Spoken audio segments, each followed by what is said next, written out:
Okay, so good morning once again. My name is Isaac Somwa, and I'll be taking you through this free Excel class. Okay, so let's set a few ground rules. If you want to um, contribute or you want to ask a question, feel free to just raise up your hand and then I'll let you on the floor. Otherwise, I think I would prefer that after every session or after every maybe 30 minutes, then you ask the questions. Okay. So because Microsoft Teams is free for me, we have just 1 hour. So when the meeting drops, you can just rejoin the call again. That's all. All right. Um, and I went through the form I sent earlier, and I realized most of the requests were centered around pivot tables and then lookup functions. So I'll try as much as possible to focus a bit more on these two things. It's quite beginner friendly, but also there are advanced elements. So forgive me if you are completely new to Excel and then something is a bit overboard for you. All right. And we just have about an hour, maybe maximum an hour, and then 30 minutes. Okay, so let me share this one.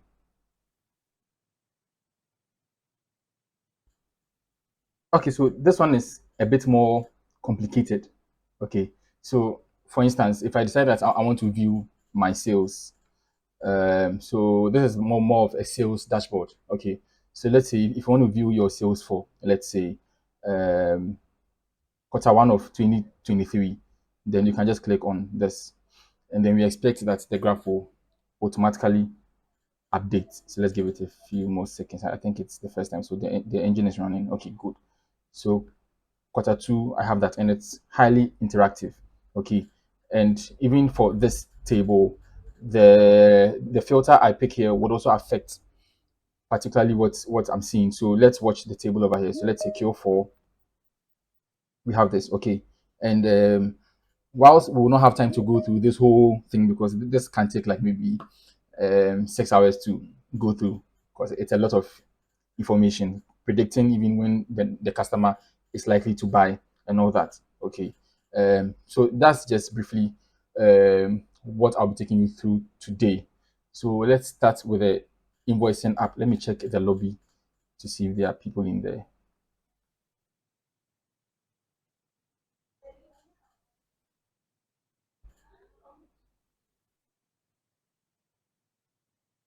In fact, I think to save myself some energy, let me allow everyone in.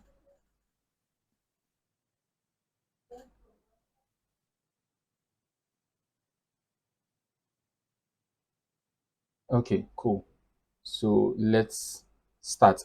Feel free if you have any quick question, like I mentioned, just raise up your hand and then I'll let you on the floor. Okay. Okay. So we are going to build this thing from the ground up. So let me bring my starting file. Let me share my screen.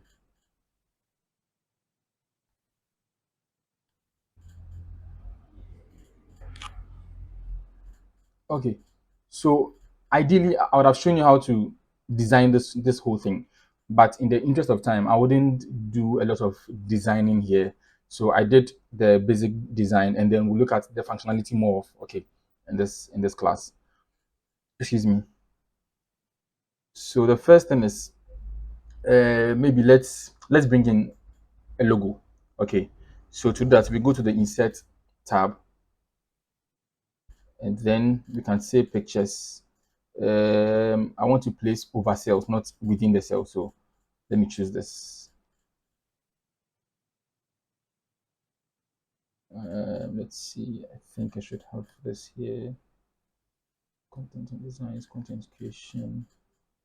I think templates, brand, and let's see. One of these should work. This is fine. Okay, perfect. So let's resize this quickly. And I think I would want to crop this image so that the border is right around the logo itself and not having too much padding around it. So I'll come to crop and then let's do this.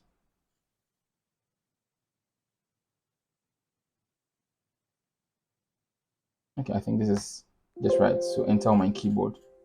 Let me send it. Okay, so I think this is looking okay. All right. The next thing is we want to look at this date field. Okay, and I mean you can ask yourself the question whether you want to, let's say, have the date automatically update based on the day. So I mean we can hard code this and say 8th of, or let me say 7th of January 2024. Okay. But then what this means is every time I open this template to, let's say, generate an invoice for a customer, I would have to manually enter the date. And for most of the time, you would want to enter the date you are entering the proof of my invoice. Okay. So instead of this, let's do something more productive. Let's put in a function called today. Okay, and this function returns the date of the current day.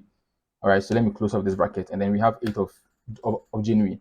So I'm just thinking about this. In order for people not to say mess up with this because someone wants to enter the date of, let's say, yesterday instead, I think they should still be able to do it. So I can create an offset value maybe somewhere outside of this and call it date offset. Okay, please, if you don't understand anything, just let me know. So date offset. So let's say you want to offset it by number of days. So let's put 5 here. And then let's bring this. So minus this. Okay, so let's say if I wanted yesterday's date, then yesterday compared to today is just -1. So I'll just do 1 over here and then it gives me that date so that I don't go in meddling with the function.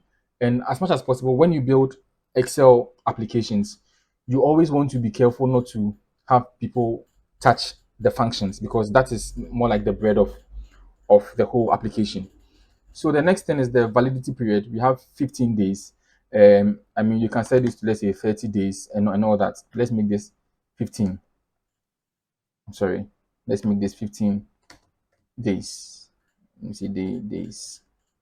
And what I want to do here is normally for invoices or pro forma invoices, they'll have an expiry. So when you send the customer an invoice and let's say you say it's valid for 15 days, maybe you still want to output that particular day. Okay. So if it's going to expire in 15 days, what date is that specifically so that the customer doesn't have any doubt in their minds? So let's see how to do something of this sort. 1 second.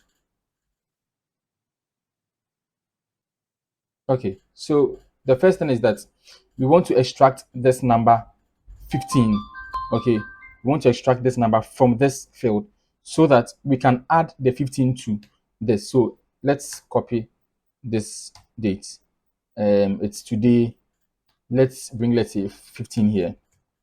And then because dates are essentially numbers, you can actually sum them. So this plus this.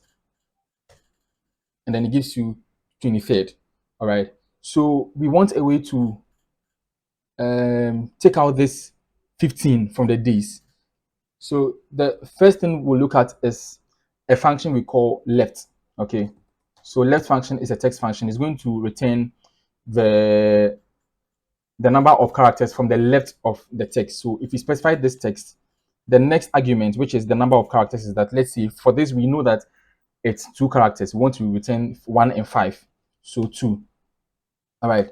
Now the trouble is that let's say that you have, let's say, validity period of, let's say, 100 days. Just an example. Instead of returning the 100, it's returning 10. And it's because we've done what we call hard coding. You've hard coded the value into the function. So this too has been hard coded. But I want a way to make it dynamic so that when the numbers increase to, let's say, 3 or 4 characters, it's still able to pick that up. Okay. So the way to go about this is to use another function called the search function. Okay. And what a search function does is that it's going to search within this text and return the value of a particular character, or the, let me say, the index of a particular character. So let's see. So we say search, and let's search for, let's say, the letter D within this text, starting at now, because this is wrapped in a square bracket. It is optional, so we don't have to bother about it. If we need to, we will, but for now we don't have to bother about it, so we can close out the function. And okay, this is formatted as a date, so let me change it to general. Sorry, let me see what. Okay, so yes, so it's telling me that the letter D is at position 5. So let's see, 100, which is 3, the space is 4, the D is 5. If we change this to, let's say, S, which is the very last character, then it's going to say 8. Now, this time, what we want to search for is the space that separates the number from the number of days. Okay, so how do we do that? It's as simple as replacing this S with a space. And it's going to tell me that for this text right here, the space is at position 4. If I change this to, let's say, 10 days, then the space will now be at position 3. If I did 1 day, then it's now at position 2. So we now have something that is highly dynamic. And because our first function, which we wrote, that's the left function. So let's say left function requires this text, and it needs number of characters, which means that we can pass a number into this function. So we can bring in this number, close it off, and it's telling me, okay, 1 day. So let's see. If I did something like 14 days, it's going to return 14. If I do something absurd, maybe someone is doing an Excel-thon for, let's say, 1,500 days, then it's going to return the 1,500. So that is dynamic. Now let's put all of these into one box, okay, into one cell.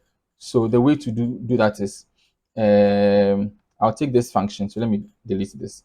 I don't need it. So I'll take this function, and then let me wrap it around, or let me wrap the left function around it. Okay, so left function requires a text. So the text is this, comma, and then this whole thing is going to return a number. And we know that the number is dynamic based on how many characters we have before the space. So let me close it off. I think that's enough. Okay, very good. So now we have 1,500 days. Let's be more practical. Let's make it 15. We have 15 days, which means that we can now add this 15 to this to get the end date. Okay, so that's as simple as, in fact, let me come up here and write the function so you can see. So watch up here instead. Okay, so the left function, we have this, then we can add the date over here to it, and we have 22nd of January. So if someone thinks that for this particular customer we want to do, let's say, 30 days, they can still enter 30 and it gives you the date. Highly dynamic. All right, let's go on to something else. Now we want to be able to enter the customer details here. So let's say the contact person at the facility. So let's say I sell some health products. For every facility I sell to, of course, even though you sell to a facility, you still sell to a human being. Like someone has to take that order. Okay, so we want the contact person to show up here, and then we want the customer name. Okay, so the customer name is, let's say, the name of the company. Or so let me put maybe name of company. Okay, so let's see what is going on there. So let me make space. So let me merge maybe from A9 to D9. So I'll come up here. Where do I find merge here? Right here. So I will not merge in center. I'll just merge across this way and then do the same thing for this. I should have done that at once. So merge across. Okay, so we have enough space for the customer name. So this time we want to pull in the customer name, because you see, when you decide to enter, let's say, X company, Y company, every time you do that, you have to now come and then also enter the contact person. If there's a number you want to enter, let's say this is a delivery note or something of that sort, you want to bring in the number, then you want to, like, you just go to your phone, check the number, type it in. I mean, all that is error prone. So you want to house that information somewhere and then pull that in. So that's what we call lookup functions or lookup. Yes, let's say lookup functions in Excel. Okay. So before we come to the contact person, let's first deal with a company. Okay, let's first deal with a company. So let's create a data validation, or let me see, a drop down. So the way you create a drop down in Excel, let's get rid of this, and then let's come to data validation. I think even before that, let's look at our customer list. This doesn't look good. So let's format it in a nicer way. So maybe the first thing I would do is let me highlight all of this. In fact, let me do this. Highlight the whole column and then drag so that I have some space. Maybe let me. Okay, this is fine. And then I can make this bold. In fact, let me convert this to a table. Let me format this properly. So auto fit the row height, and then I also want to auto fit the column width. Okay, looking better. Let's do Control A to select the whole table, and then I want to convert this to a table. And the reason you always want to use tables in Excel, okay, now let's say you would think that something like this is a table. It is not. This is just a range in Excel, okay, because when you select a table, the table name appears here. This is only giving you the starting cell of the range. It is not a table. So the way to create a table in Excel is you um you can do Control A. I believe if you just select anywhere within the data and do Control T, it should still work. Yes, it worked. So my table has headers. True. So okay. Now this is a table. I've removed the formatting, but typically you would see I think you have something like this. Okay. I prefer not to have that formatting, but I mean it's fine for this class. And I hate grid lines, so let me hide that. So grid lines off makes the page look neater. Let me see. Okay, so now we want a way to feed in this customer name into this field. So let's do a data validation. So we do this. Sorry. So you come to data, under data tools, you click on this icon, that's data validation. And then we want to be able to select from a list of values. Okay, so list. And the typical way you would do this, I mean, if you've done data validation before, the typical way you would do this might be you go in and select your customers like this, and then you click on OK. Okay, so let's see. So energy care is the very last facility. Let's select that, and then let's come back and then update. Sorry, let's come back and then update the table. Let's add, let's see, legacy health as an example. And then let's hope that we can see legacy health.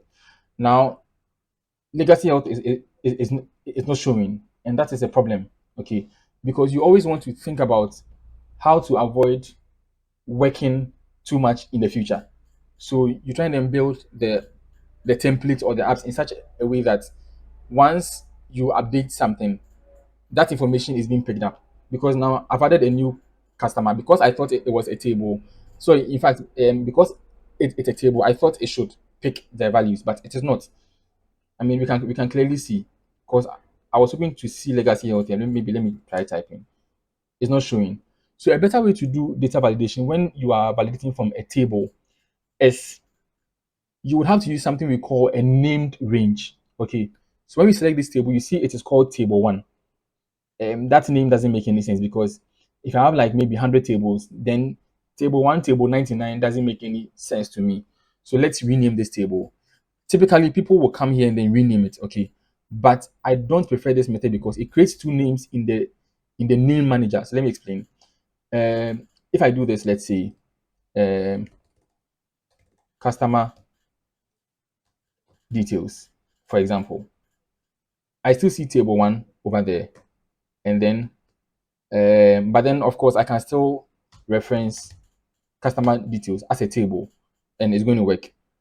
But I hate to have these two Is someone talking? Okay, cool. So I hate to have these two things in the name manager because table one is still there and I have another name that refers to table one. I think for me that is a bit redundant. Okay, so let me delete this customer details. Let's go back to where we came from. We have table one. The shortcut to get to the named manager is you can do Control F3, but let me show you the longer route. You come to formulas and then named name manager. You can also get there doing Control F3 on the keyboard. So I'll directly rename the table here. So edit this. And for my tables, I like to start with TBL underscore customers. And the reason you name a range is no matter which cell or which sheet I'm on, let's say I'm in this new sheet, I can say customers and then it gives me the whole list. That is the beauty of using a name range. Okay, so let me get rid of this sheet. All right. Now, aside naming the table, I can name specific columns within the table because you see, in my data validation, I want to search for particular columns for this column, not the entire thing. And if you go and do what we did initially, like data validation, when you check your range is static, it is fixed. It will always be from B4 to B19, and you don't want that. You want it to be dynamic. So a better approach will be let's select this entire column. Okay, and let's see. Have I selected everything? I hope so. Okay, let's see. And then let's press Control F3. Click on New. Let me let me slow down a bit. I think I'm going too fast. So Control F3. It brings up the name manager again, and then I click on New. Now it automatically picks up the range, and it knows that the range is coming from a table. So you see, it refers to the table called customers and the column called customer name, so that when this list gets longer, the drop down list will also get as long. All right, so let's name this. I prefer to do call, which is column. So column customer underscore name, and then you can add a description if you want to, and you can set the scope to maybe a particular sheet. But in this case, because I want it to be globally available, regardless of which sheet I'm on, I'll just stay on workbook. So click on OK. Now let's see. Let's test. I always like to test my functions. So let's test call customer name, enter. I have legacy. Let's add let's say Oaks Health. And you see Oaks Health is now part of the list. And now when we go back to this list, we just have to now change the data validation to refer to the table column, not a specific range. So let's go back here, data validation list, of course. And this time, let's delete everything there. And to bring up the column names, you just press F3 on your keyboard, and you see the list of all the sub ranges you've created from the tables. So let's select call customer name, and then okay. So now let's see. I have Oaks Health. Let's add one more customer. Maybe let me see. Okay, maybe Viking Health. That's a bad name. Excuse me. And then let's come back. You see, Viking Health is updated. So you always want to build your drop-down list this way, as dynamic as possible. Okay. I think this is not relevant anymore. Let's clear it. Okay, cool. Let me save what you've done. So now the next thing is we want to also feed in the customer contact and maybe either the email or the phone number. All right. So the way to go about this is you can use a VLOOKUP. I saw many of you ask for VLOOKUP function. I mean, I have loved that in the past until I met VLOOKUP's meter. called index and match. Okay, and I will not go into VLOOKUP, but I'll talk about the downside of VLOOKUP. So VLOOKUP requires that this list is sorted in alphabetical order.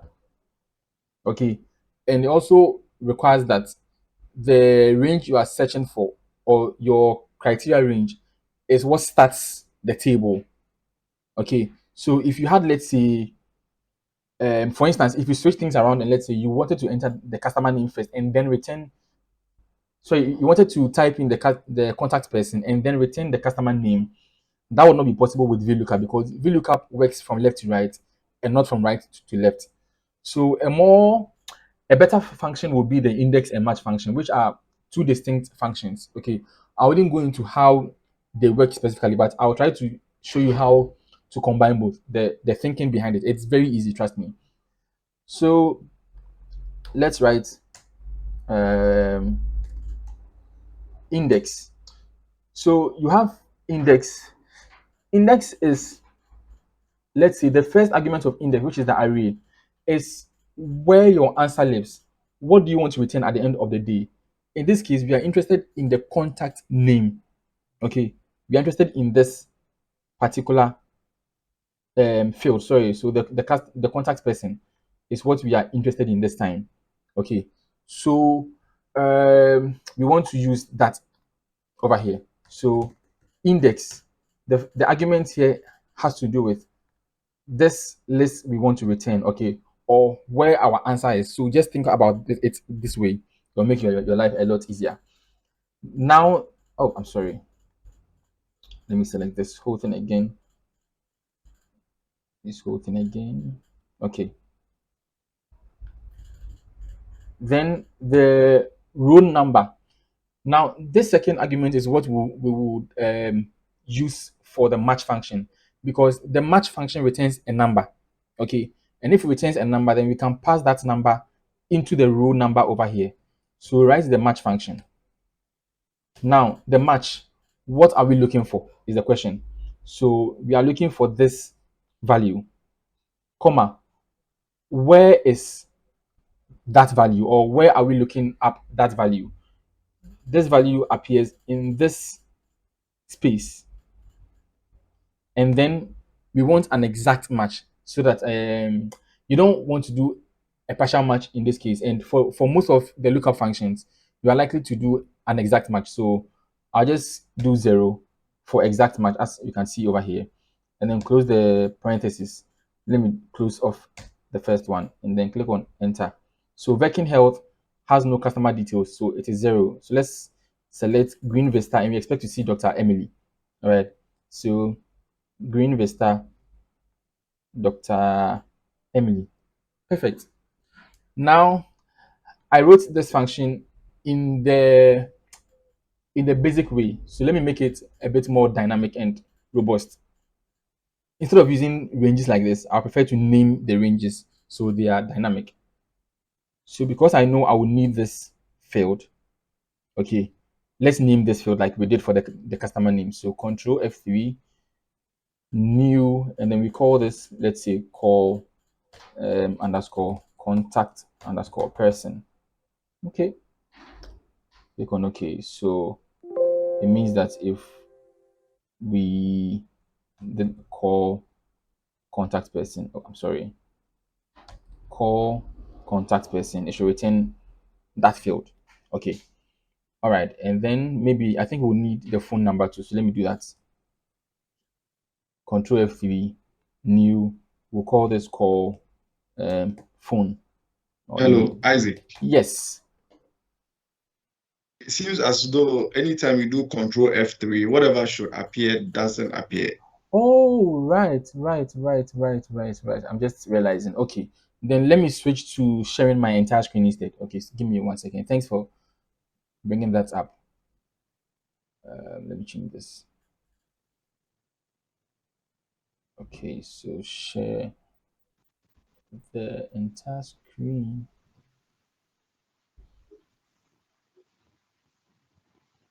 Okay, can you see that now? Yes, yes. Okay, great. So let me just track back a bit. So we want to name this column.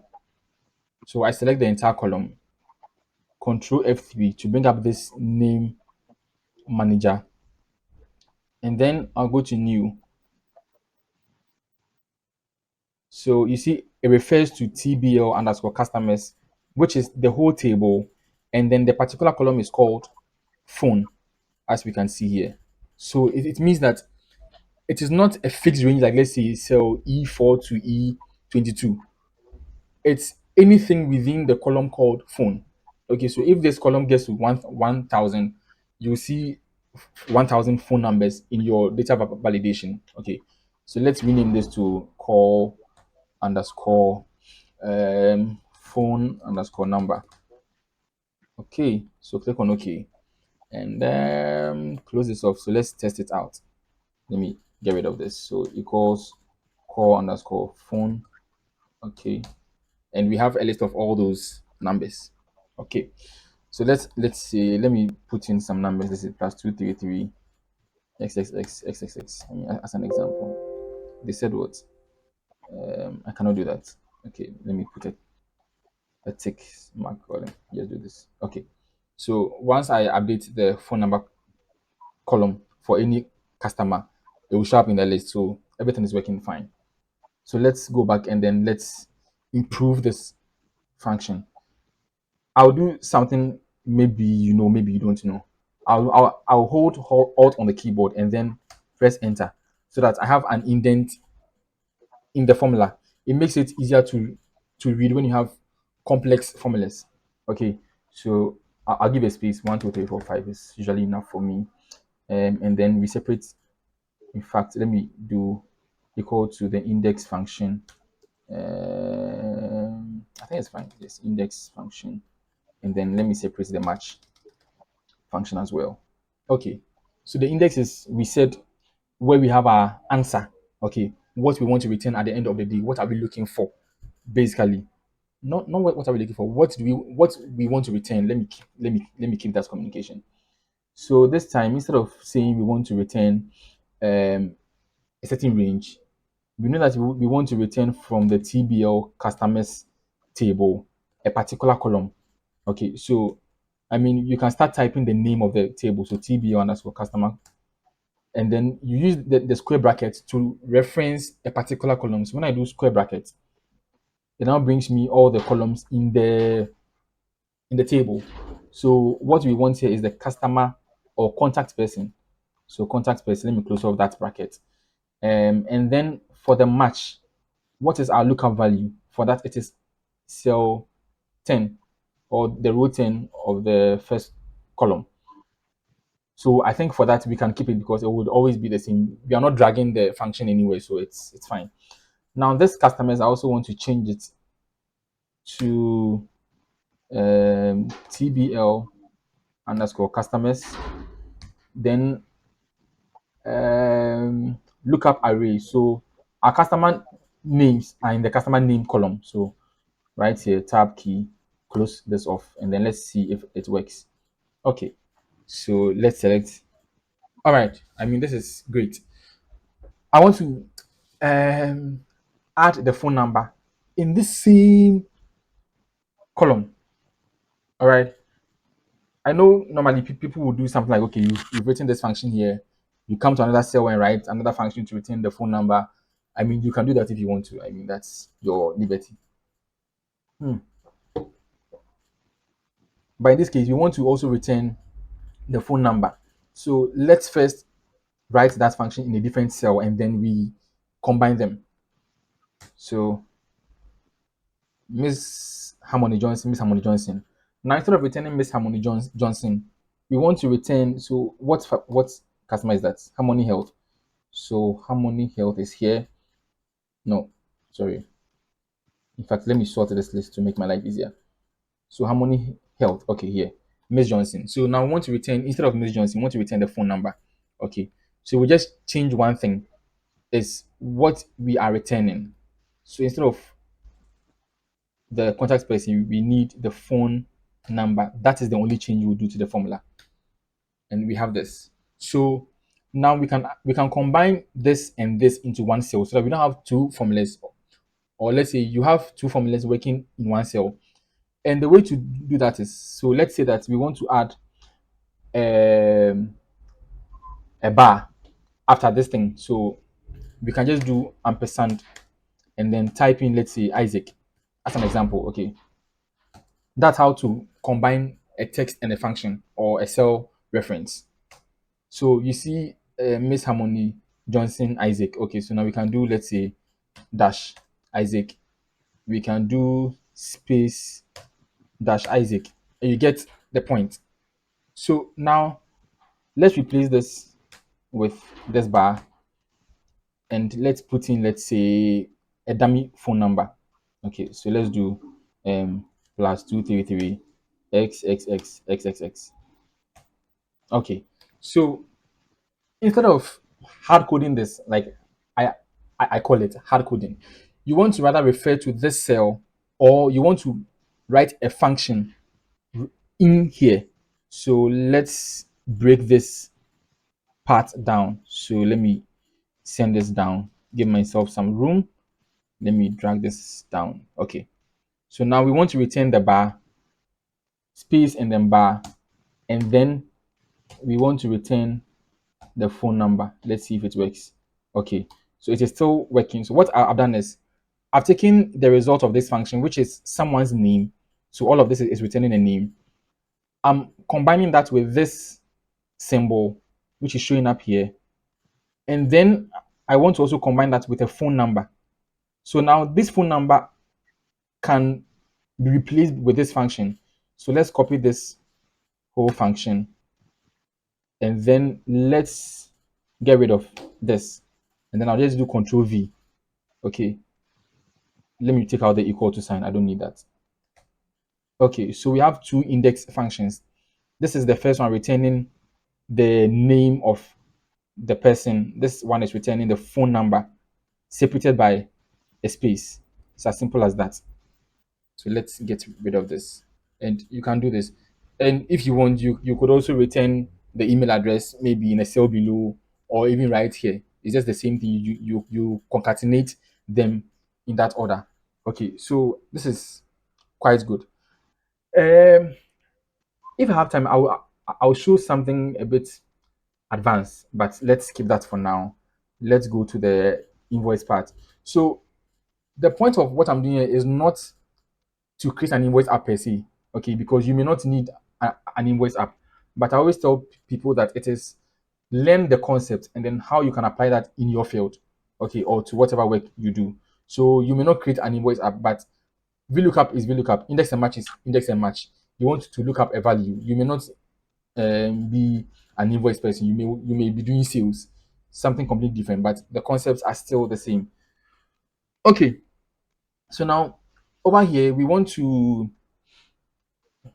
have the person select the product name. We've already seen how to do this data validation. So let's go to products. It is not yet a table. Let me see. No, it's not. So let's do Control T. If you remember, has headers, yes. And let's rename this. So instead of doing this, I might, let me see. Excuse me. Okay, let me try this and see. That's TBL underscore products. Let me go back to this. Okay, so I think I didn't think about this before. So you can actually change the name of the table when you come to table design, and then table name. So don't change it from the range over here. It's going to create a reference to the range, but not change the original name. So you can just come to table design, then change the name. Okay. All right. So that's a learning for me. We all learn. Okay. So let's go back. Let's select the entire thing over here. I think usually you wouldn't do. I mean, in the work I do, we hardly have like someone request for, let's say, 20 products on one proof of my invoice. It can happen, but I mean that's not the usual. If we need to we can just add more cells in here and it'll pick up. So this is just for the example. So I select all this, come to data validation, and then we need a list. The list is coming from a source. We already have the source, so let's press F3. sorry, whilst we are in here, F3. And oops, okay, we don't have the column name. We have the table name. Okay, we have the table called products, but we don't have the column called product. So let's select this, hit Control F3, new, and then let's name this call product underscore name. And you always want to give names that are easy to remember, and like try to keep a structure to the way you name things in Excel. And if you do, let's say Python, Java, all of that, it's the same principle. Okay, so let's close this off and let's come back here. So data validation, we want a list. So the list will come from a source, F3, and then we have our core product name, right there, product name. Okay, and voila, so product 2, we can decide to say, let's say product 6. Okay, what happened there? Okay, anyways, it's fine. It's fine. I'm not sure. Let me get rid of that. Okay. All right. The next thing is that, I mean, we've seen this with index and match. You can use a VLOOKUP if you want to. Maybe let's do a VLOOKUP here because our list is sorted and it's from left to right. So I think we should try a VLOOKUP for this. But I've come to love index and match. So VLOOKUP is the first one is the lookup value. What are you looking for? You are looking for this name, so product. Now, where do you find that value is the next question. That is your table array. Okay. So you are looking for this in here. So your table array is this, is product. So I could have just typed that in. The next argument is the column index. Where is your answer? Okay, is your answer in column 1 or column 2 of this table? In this case, it is in column 2. So I'll just put 2 there. That's product price. So price is column 2. And then the next one, very important, is do you want an approximate match or an exact match? Like I mentioned, for lookup functions, you most likely will do an exact match. There's a place for approximate matches, not in the scope of this class. So let's do false for an exact match, and then we can close this off. And then let's see.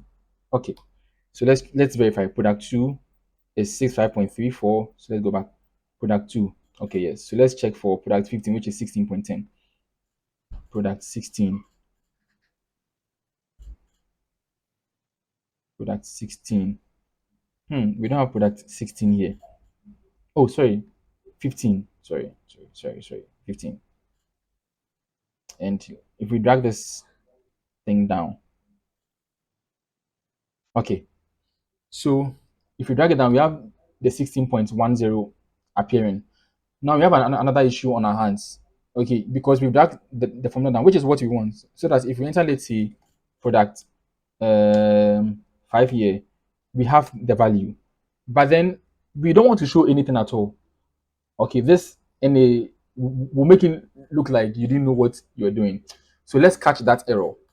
And in Excel, you can wrap your functions within another function called the IFERROR function. So we have if any, if what do you call it? Let me see the ones we have. So we have if error, we have if any. So in this case, we want to, because we know the error is not it's an NA error, we can just say if NA. So the first argument is what was your original value? What do you want to show by default? It is the function we have there. But then if the function doesn't work, what do we want to show? We don't want to show anything. So I'll just do let's say wrong calculation for now. Wrong, let me just do wrong calc. Okay, and then press enter. So let me copy this function over and over. So anywhere it was going to give us any, it will now give us wrong calc. So instead of returning a text, we can return nothing. So let's delete the text in the quotation, then let's just leave the quotation. So we have this. Let's drag it up, and then we can drag the rest down. Okay, so unless there's a value here, nothing is going to show in the price column. So product one, that's when you have it. Okay, so this is nice. Okay, let me save the work. What's next? Now we want to automatically number this, what do you call it? This column.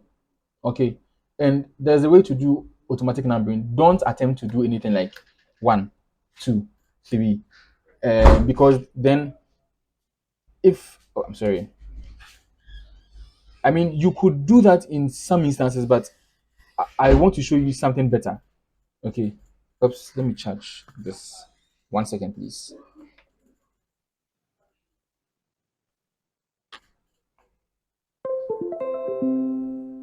Okay, thank you. So the first thing is that let's start to number this dynamically. Okay, so that if I'm coming, I think it would be better to demonstrate with something else, and then we come back. So let's demonstrate with this customer name. So let's add a number in here. Okay, so let's do equal to, and you can number with the row function. So the row function does not require any argument. So we can just do this and press enter. We drag down, and then it's giving us an automatic numbering. The advantage with this is, if for instance I delete, let me see, okay, good. No, let me delete Quantum Express. So if I delete Quantum Express, notice we have 17, Quantum Express is 18, then 19. So in a normal instance, when you do your numbering, it will just do 17 and then skip to 19 because it was hard coding. But in this case, that's not going to happen. We still have the number kept, and our last number is now 21. If we delete one more thing, our last number is now 20. So this is automatically numbering. If we sort this range somewhere else, it will not sort because this is not yet part of the table. The way I know is if I do Control A within the table, it will not select this. So if you want to extend the range of your table, select anywhere within the table, go to this table design, and then come to, I think, resize table. And over here, we can change this reference from B to A. Okay, because we know we want to add column A. So A3. Okay, so now that's part. It's picked up the table formatting. Now, if I should sort this by, let's say, email, our numbers are still kept. If I should sort this by, let's say, customer name, it's still kept, and that's what we want in this instance. Now, someone is asking, why is it not starting from number 1? It's starting from number 4. Like I said, the row function returns the row number of the current cell. So this cell is cell A4, so it's going to return 4. This is cell A13, it's going to return 13. But we can do something a bit smarter. So let's pass an argument, because I mean, even though it's optional, you can still pass a reference. Now this reference, we want it to be A1, because we know that the row of A1 is 1. So we do A1, and it automatically picks because it's a table. So let's check. This one is now cell A10, which is, let's say, is 3 values away from this. Another way to have done this is, let me undo, is you can just do this and then you count the number of rows. So 1, 2, 3. So when we subtract 3 from 4, we should get 1. And that's also another way of going about it. So pick whatever you want to pick. They're both fine. All right. So let me click on OK. I think I prefer the first one. Okay, so let me change it back. Let me pass an argument here. A1 has updated. Okay, yes, so it's updated. So it's the same thing we want to do here. So we also do row. We pass cell A1 in, and then sorry, and then let's drag this down. Okay, so now this is working. The trouble is, unless there's a product here, I don't want to show anything here.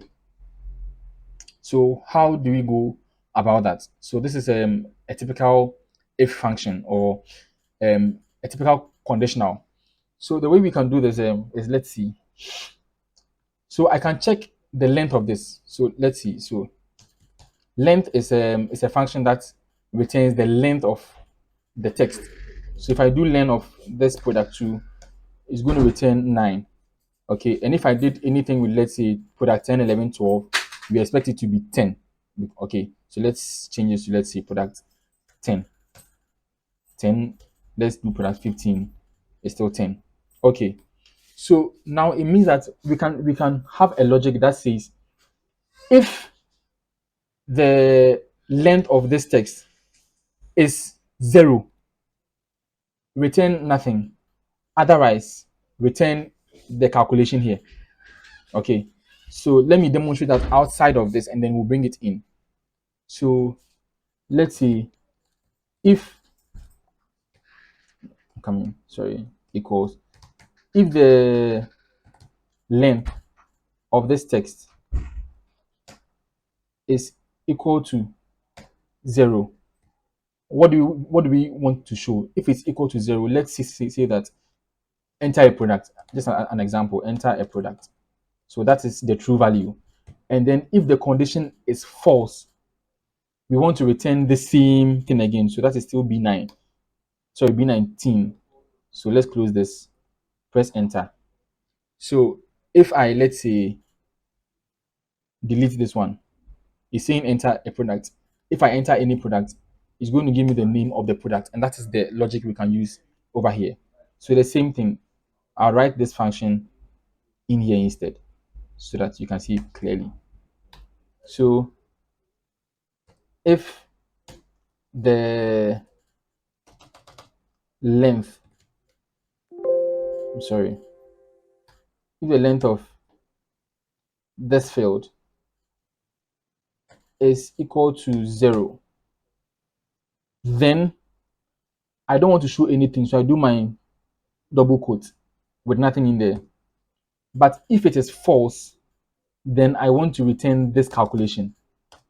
So only when there's a value in the description field do I want to show the item number. So let's see the brackets. We have this, we have that. So I think we need one more. Close this off. Am I right? I hope so. Okay, so that's working. So let's drag this down. Okay, so when I enter product 4, that's when you have this. And because we've already built this price part, we don't have an issue. So let's feed in quantity, let's say 40. We also want this part to automatically calculate. So let's do the unit price by, this is a very simple one, by the quantity. And that gives us this. Let's drag it down. We have another error. Okay, and we can catch that error. So let's catch it. So we say if error. So if error, the default value is the calculation we have. But then if there's an error, so you see value if error is that we don't want to show anything. So double quote, enter. Let's drag it down. Okay, so if I enter product 5, this appears, calculation done. I just need to update my quantity, 50, 10, and that's it. This is very easy, I think.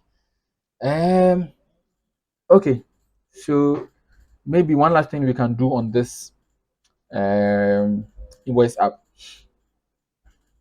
One last thing we can do on this invoice app, let's see, is this part, the discount part. Okay, it's the discount part. So you also want to be able to come, let me see, I think this is basic calculation. It's just a sum of everything in the range. Okay, so that's quite easy. Now we want to apply a discount. So let's say when I enter, okay, there's a formula over here. Let me get rid of it so that we start from scratch. So let me clear the content. Okay, so we want to enter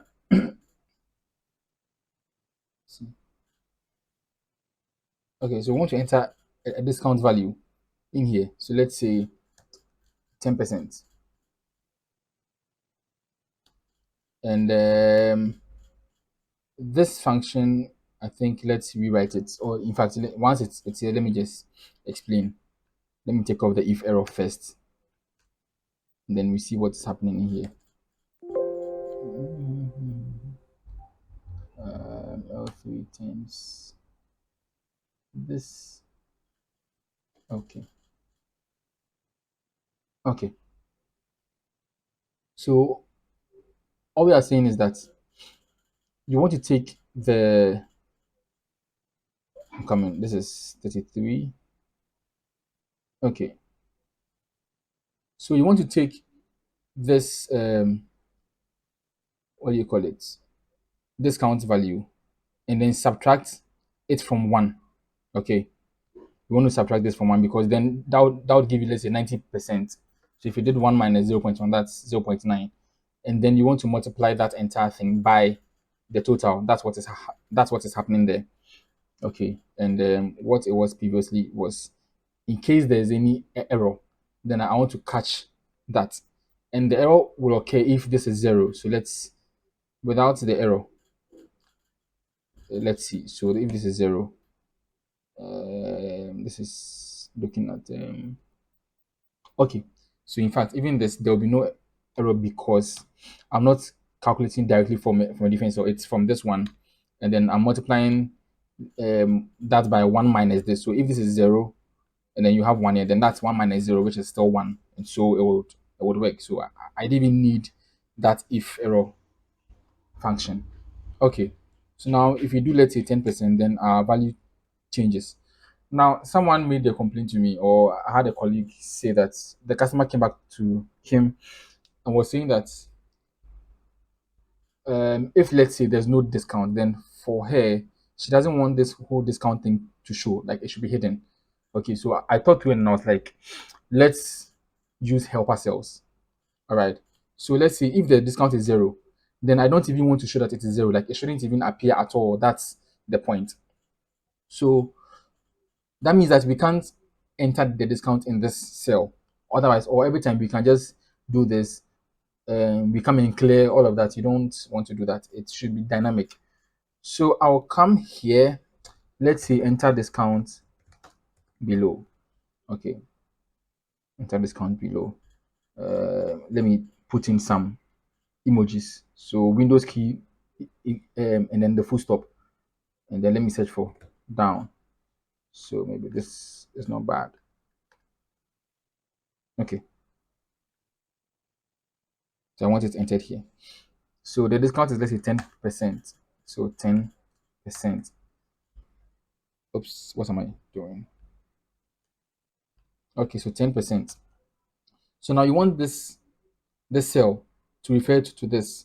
So I would say equal to this right here. Let me center align this.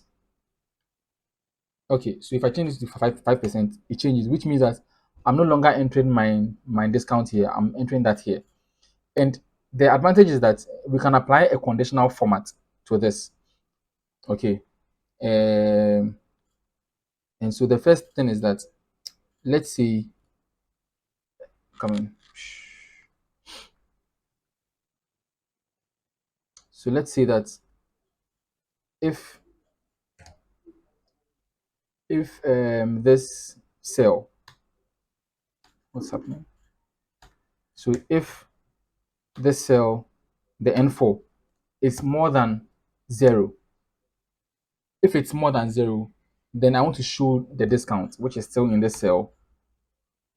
Otherwise, I don't want to show anything. So that's the logic. So if it is 1, it will show. If it is 0, it will not show. And I think very good. And I think this is where I got my error from. Okay. So now let's catch this error and see if error. So the default value is that it will do the calculation, but then if it is an error, then I want to show the original total, because then it means that there's basically no calculation for discount going on. So I do this. So if it is 1, it will show. Now the other thing is that you notice that when it is 0, I have a border over here and I want to hide that border as well. Okay, so let's see how to go about that. I'll select this whole thing, conditional format, highlight cell rules, and then more rules. Let's see. And so we want to check for a condition. The condition should be true or false. So let's select a formula. Or in fact, let me use something to explain conditional formatting. So let's first write it somewhere here. So whatever I get should result in a true or false. So if I say that um, this value equals 0, it's telling me false. Okay, this value equals 0, it's telling me false. And I think it should be true, but I mean, it's giving me false. So we need to find a different way of going about it. Okay, so um, let's see if this value is greater than 0. Come on, let me see. If this one, sorry. So if, or better still, we can set a condition outside the range we want to format. That is possible. So let's do that. So if this is equal to 0, okay, this is equal to 0, this is equal to 0. Why is it not allowing me to enter? Oops, let me see. If, oh, sorry, I don't need an if. That's the problem. Or I can use the if and see if this is equal to 0, 0. Then I want to return true, which is still a boolean. Otherwise, I want to return false. Okay, so if this is 1, then it is false. So we can use this true or false condition here to conditionally format this one so that if, for example, if this is true, then I want to hide the border. If it is false, then I want to show it. Okay, so let's see how to do that. So let's first select this one. Let me copy this function. Select this whole thing, conditional format, manage rules, and let's say let's have a new rule. And this rule should be based on a formula. So we can now paste our formula in here. And what this is saying is, once this condition is true, then the conditional format is going to apply. So if it is true, we want to hide the border. So let's format border none, and then let's select each of them. Okay, and then let's click on okay, apply, okay. All right. So now, anytime this is 0, this is true, and so it's going to hide it. If I do 1, then it's going to show the border. Did I not select everything? Maybe I did not. Let's see this. Highlight cell rules. Come on, let me go to manage rules. So this applies to K and L. Okay, K and L. So why do I still have borders around this? Um,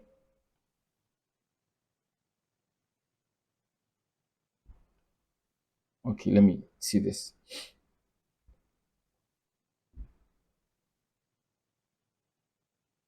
So this is applying to K and L. Yes, so that should work. That should work. So let me edit the rule again and see if I missed anything. So border none. The outline.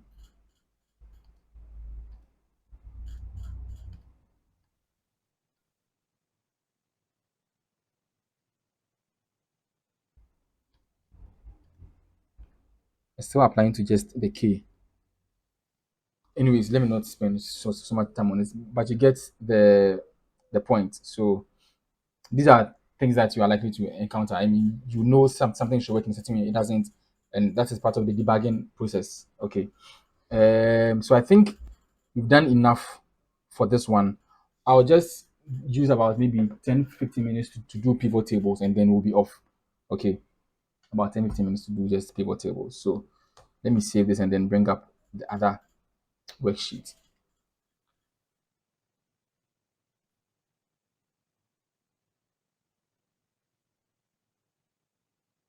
Okay. I guess you can see it. So let me just create a sheet right here, make it live class pivot. Okay. So I mean, for pivot tables, basically what is happening is you have a table, you have a range, and you want to be able to summarize that quickly. So for example, let me clear all the filters. So you have this long list about how many entries. You have about maybe 1 second. You got about 300 entries, and you want to summarize this data. So for instance, a question can be, how many of product one did we sell? That can be a question. And of course, you can use functions. And I love functions because of how dynamic they are and how easily they update compared to pivot tables. But I mean, I combine both worlds. So I want to be able to find out product one, product two, product three, product four. And the advantage of pivot table is, if the data is a lot, then it makes it even more useful, because then you can easily summarize in different ways, look at it in different angles. So let's say you want to summarize. So that's what pivot tables are. It's a summarization tool in Excel. So we select the entire range, or you can just select anywhere within the range. And I've already converted this to a table. And we've already seen that you do that by doing Control and T. So we come to the Insert tab, insert a pivot table. We can insert from the data model, we can insert from a range. This whole thing was built on the data model, but I'll do this from a table or range. So into an existing worksheet, which is this one. So I can place it here. Okay, so let's see what we have. We have products. Now we have 4 different fields over here. I think when you open pivot tables, what you would see is this. You would have this arrangement, but I think over time I've come to love this one because of it giving me this longer list over here, and I don't have to scroll through this. It's a bit uncomfortable for me scrolling through this compared to having that long list over here. So that's just about it. It's nothing. So you have rows, columns, and values. There are 3 parts that you would usually focus on. Let me see 2. Usually it will be rows and the values.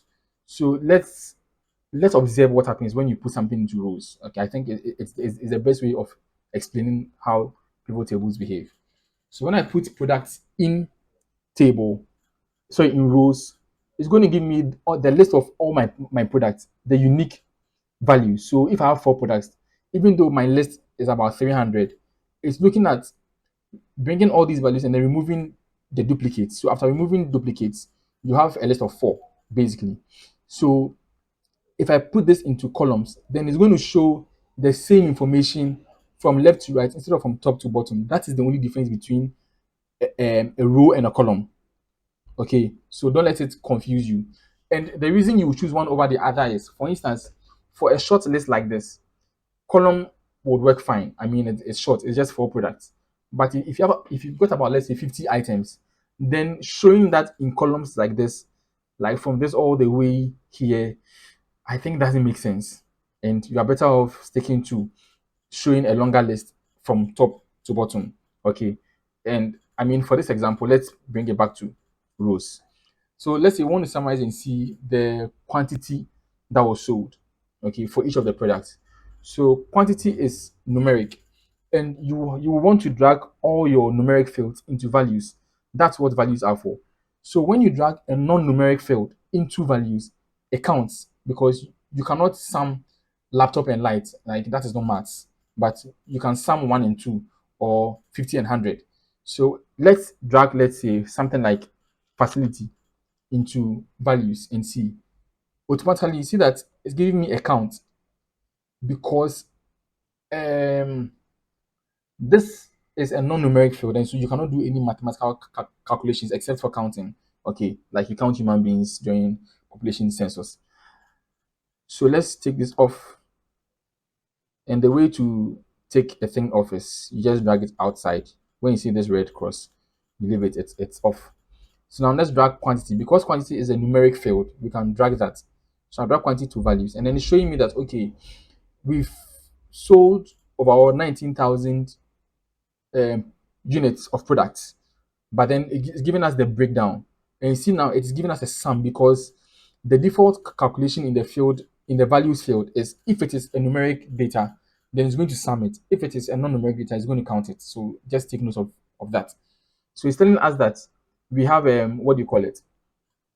Um 4,500 of this product sold, you have this sold. And you could have used functions to do this, but I think pivot table is so much faster for this kind of thing. And then let's say that you want to even break it down into dates or months. Okay, so um let's drag our invoice date into rows. And what happens? Currently, we don't have months, we don't have years, we don't have quarters. It's just invoice date. But then once you drag a date field into the rows section, Excel is quite intelligent enough to give you a breakdown. So it's giving you extra fields, months, quarters, and years. And for now, let me drag everything away, but I still have them there. So if I wanted to break this down by, let's say, the various quarters of the year, or in this case, because we have multiple years, we can bring in year for the filter and then filter by a particular year. So let's see data for only 2023. And it is giving us this. It's different. Okay. That is for the filter section. So it allows us to zoom in onto a particular category or a particular aspect of the data.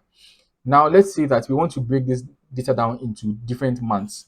What people would do is, and I mean that is still fine. You can do something like quarter into columns, sorry, or month into columns, and so you have this data which is giving you a breakdown of, let's say January you sold this, February you sold this, December you sold this, and I mean this gives you more detail.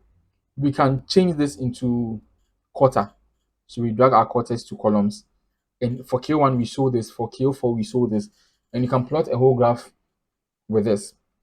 Now because we have data for years, you could also do the same thing. The different years will show up, but because we've applied a filter, it's it's still giving us only for 1 year. So let's take out the filter. Let's select all, and now we can have data for the multiple years. Okay, so that's about it. Let me drag everything off, and then let's focus on, let's say, months for 2023. So no filter. No, I think we still need the filter. So filter for this year. And I think this filter is a bit uncomfortable for me. So I'll prefer to do something better. So instead of this, let me put in the year as a slicer. So I right click and then go to add a slicer. And then I can now easily select this year, this year, this year. And notice how it automatically changes. And for those who asked about dashboards, this is the engine for building an interactive dashboard. Because then if I, for instance, say insert a pivot table, sorry, insert a pivot chart. So let's pick this default chart. It's fine for this example. What will happen is when I click on 2022, I have this graph automatically update. When I choose a different year, it's updating. And this is just what an interactive dashboard is. So everything I built over here, let's see here, basically is coming from that thinking or that engine that using pivot tables, you can get an interactive dashboard. So everything is basically a slicer. Okay. So I think this is enough intro for pivot tables. I mean, it does more than that. Like there's way more advanced stuff to do with pivot tables, and there are lots of advanced things I did in here, even with something like let me show you. Being able to see when a customer is likely to buy next. Okay, so all these reds means that this customers should have bought. I mean, based on the predictions I did, they should have bought around this time. And so once the date is above, or let me see, is before today, then it's going to flag it red so that I can take some action on that. Okay, so this is just a brief intro to pivot table. At this point, I will leave room for questions or comments. Okay, and then I'll give an announcement and then we'll be off. So thank you.